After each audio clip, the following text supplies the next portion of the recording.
നമസ്കാരം. അത്യാഗ്രഹിയായ നായയുടെ കഥയാണ് ഞാൻ ഇന്നിവിടെ പറയാൻ പോകുന്നത്.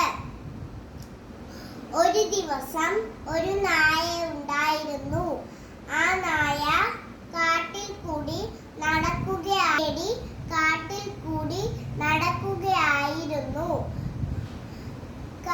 കൂടി നടന്നപ്പോൾ അതിനൊരു എല്ലും കഷ്ണം കിട്ടി.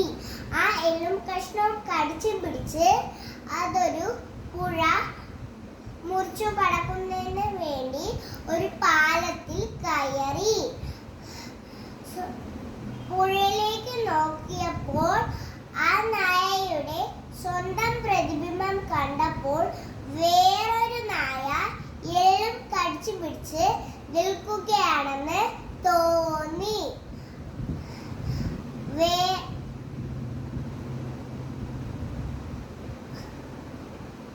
വേറൊരു എല്ലും കഷ്ണം കിട്ടാൻ മറ്റേ എല്ലും കഷ്ണം കിട്ടാൻ വേണ്ടി അത് ബൗ ബൗ എന്ന് കുരച്ചു. അപ്പോൾ അതിന്റെ വായിരുന്ന എല്ലും കഷ്ണവും പുഴയിലേക്ക് വീണുപോയി.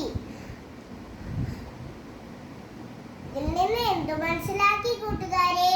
അത്യാഗ്രഹം ആപത്ത്. നന്ദി, നമസ്കാരം.